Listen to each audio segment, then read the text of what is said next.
The project is basically the School of Engineering of the University of Warwick. At the same time, since I'm visiting, I'm doing a part of the research at the University of Leuven in Belgium, where I work, and it has been financed through the Advanced West Midland Funds and through the University of Warwick itself, of course. The project concerns the recycling of waste materials into chemicals. What we do is we use, for the moment, waste PET bottles. We crush them and we feed them back into the reactor.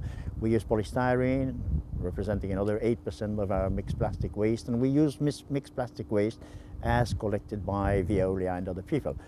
What we do is we put it in a reactor at temperatures of about 400 to 500 degrees, with or without steam injection, and what happens is that the molecules, these polymers, really crack back to their monomers. And in doing that, you, instead of just burning it, you recycle it back to the raw materials that can then be used to make the polymers again. So it's a waste to chemical objective rather than a waste to energy objective. Most of the waste to energy plants, of course, burn. They go to temperatures 800 degrees with a massive amount of oxygen, and they burn it, and then they go to a steam boiler and so on and so forth.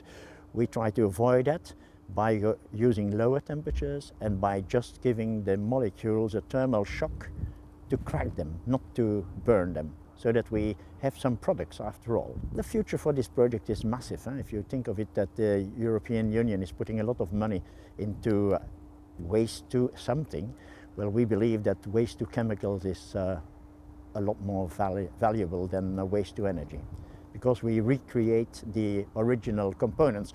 We have been running PET bottles, crushed bottles. Well, up to 80% of that bottle is recycled as the raw materials. For polystyrene, the efficiency of the project is about 80 to 85%. Of course, you lose a little bit in vapor. And we have done it also on plexiglass, for example, and the efficiency is 98 to 99%. So that is very, very successful. If you can compare it with a small chemical factory, really, the heart will be the pyrolysis reactor, and then there will be a complete secondary set of equipment that will purify the products. A total investment today, I would say, between about 60 and 70,000 pounds.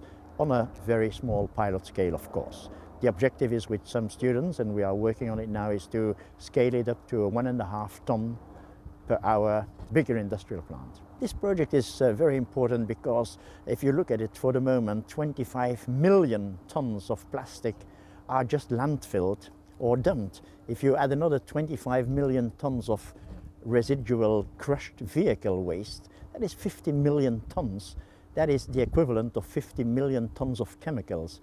We cannot continue just dumping it. We need to do something with it, either recycle it in the form of energy, or better, in the form of chemicals. This, for example, is the liquid that is produced when you pyrolyze polystyrene. Of course, there is some water in it because we inject steam as well, but this can be refined, and we will have 80% of it will be back in styrene, which can be reused. So it's worth it. And at the same time, you shouldn't forget that this waste material is so bulky.